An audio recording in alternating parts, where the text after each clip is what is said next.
रुक्मणी जी का जो स्वभाव था वो बहुत अलग स्वभाव था। रुक्मणी जी के चेहरे में आज तक से क्रोध नहीं देखा। आज तक से रुक्मणी जी ना कभी नाराज हुई, ना कभी मुंह फुला करके बैठी घर में। और एक ऐसी मैंने संतों से भी सुना है मेरे भाई बहन कि रुक्मणी जी जब से विवाह होकर के आई है उनके बाद अपने मायके भी नहीं गई, नहीं जाती थी रुक्मणी जी। कभी क्रोध नहीं आता था। एक दिन भगवान के मन में भाव जगा कि रुक्मणी को किसी न किसी प्रकार से क्रोध दिलाया जाए। देखे तो रुक्मणी क्रोध में कैसे दिखती है। अब बताओ ये भी क्या कोई बात हुई है? भगवान क्या कह रहे हैं, रुक्मणी क्रोध में कैसे दिखे। भगवान चाहते हैं कि रुक्मणी क्रोध करे तो हम उनको देखें, और आजकल क्रोध ना करे तो ही अच्छा है।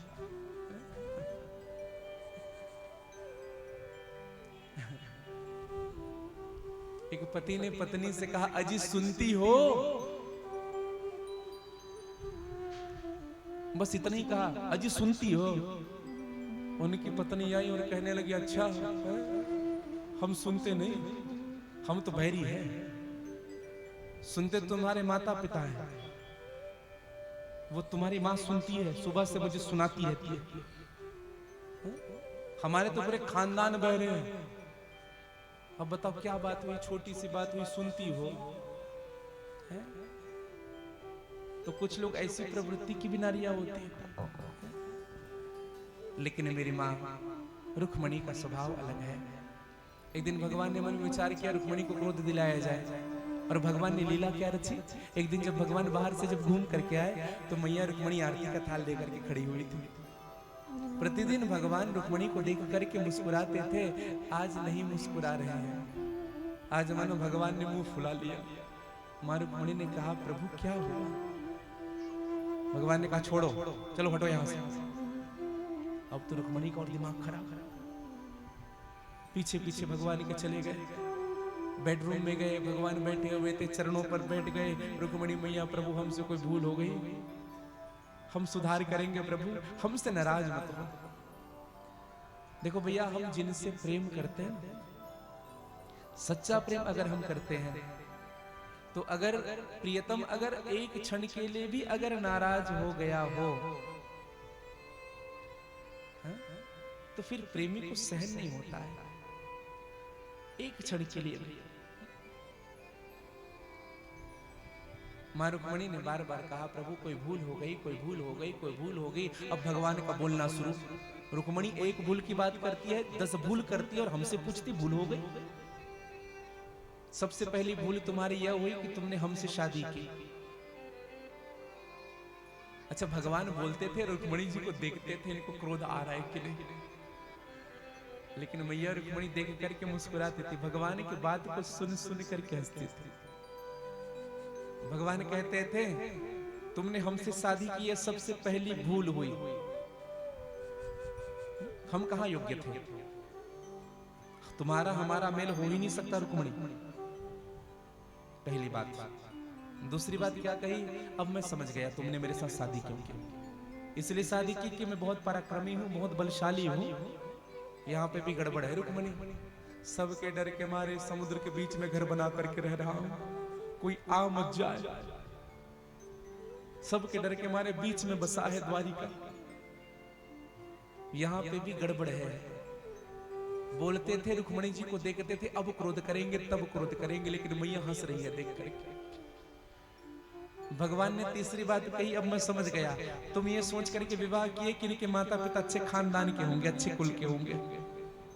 यहां पे भी गड़बड़ है रुक्मणी। रुक्मणी, कोई कहता है मुझे यशोदा का बेटा है, कोई कहता है देवकी का बेटा है, कोई कहता है क्षत्रिय है, कोई कहता है शुद्ध यादव है। जिनके माता पिता का ठिकाना नहीं है, उनके साथ तुमने शादी कर ली है? और वो भी भाग कर। अच्छी दृष्टि से कौन देखता होगा तुम्हें मेरे कारण? और तुम अगर ये कहोगे कि हम बड़े सुंदर है, काहे का सुंदर, काले तो थे ही जब पैदा लिए, बाद में कालिया नाग का फन जो पड़ा, विष का प्रभाव के कारण जहरीले जहरीले जो निकले उनके विष उनके वजह से और काले हो गए। पहले तो काला था, फिर बाद में फिर स्वरूप बदल गया। फिर भी मां रुक्मणी को क्रोध नहीं आ रहा। फिर भगवान ने कहा अब मैं समझ गया, तुम वो सुदेव नाम के ब्राह्मण की बात में आ गए ना। अरे पंडित जी लोग के पास यही काम है, कोई काम धाम नहीं होता। चिमटा लेकर के रघुपति राघव राजा राम पतित पावन सीताराम, भगवान ऐसे हैं, भगवान ऐसे, भगवान ऐसे, उनकी बात में तो आ गए। जो निर्धन फक्कड़, खाने पीने का कोई ठिकाना नहीं होता, जबरदस्ती के बोलते रहते। लेकिन फिर भी मां को क्रोध नहीं आया।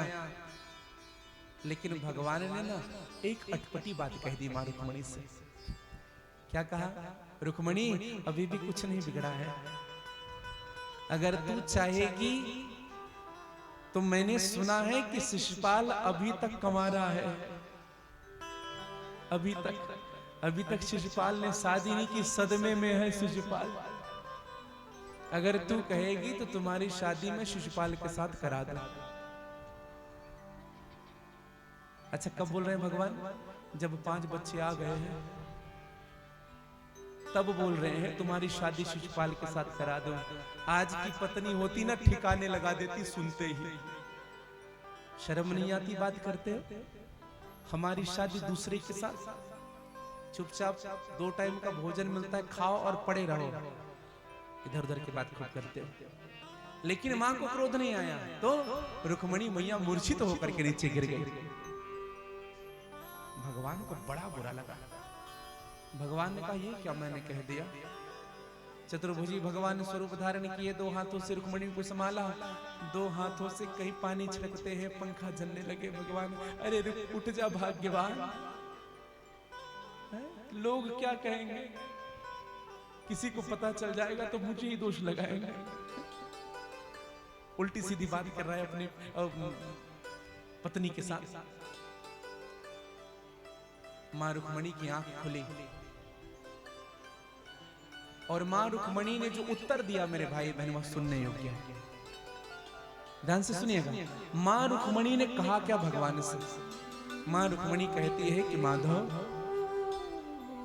आपने जो ये बात कहा ना कि आपका और हमारा मेल नहीं है, आपने सत्य कहा प्रभु, सत्य कहा।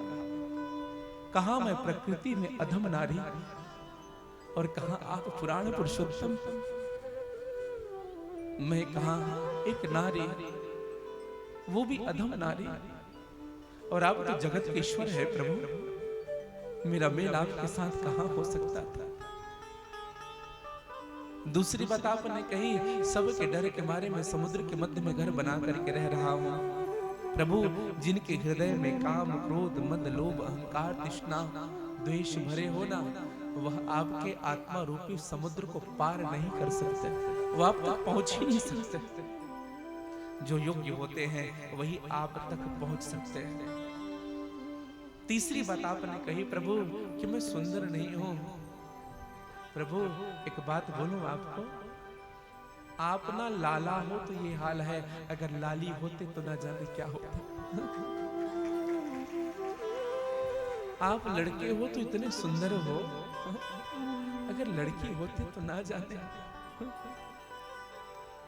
कई लोग अपना गला काट के रख देते तुम्हारे सामने। सांवले हो तो ये हाल है, गोरे होते तो ना जाने क्या होता। और आपने चौथी बात कही प्रभु कि मेरे माता पिता का कोई ठिकाना नहीं। हम आपसे पूछते हैं माधव, क्या आपके भी कोई माता पिता होते हैं? हमने जब से समझा है, जब से जाना है, तब से तुम्हें माता च पिता तुम्हें बंधु च सखा तुम्हें विद्या द्रविणम तुम्हें सर्व मम देव देव। सर्वस्व आप है नाथ। आपके माता पिता कौन हो सकते हैं? और आपने एक बात कह दी प्रभु कि आप उस ब्राह्मण की बात में आ गए, सुदेव नाम के ब्राह्मण की बात में। प्रभु ब्राह्मण नहीं होता तो ये जगत भी नहीं होता। अरे ब्राह्मण जन संत जन जो गुणानुवाद करते हैं, भगवान की स्वयं की वाणी है मेरे भाई बहन कि विप्रह प्रसादात धरणी धरो हम। मैं जन्म लिया हूं इस संसार में तो विप्रो के लिए। रामचरितमानस में भी विप्र धेनु सुर संत हित सबसे पहले ब्राह्मण को रखा गया।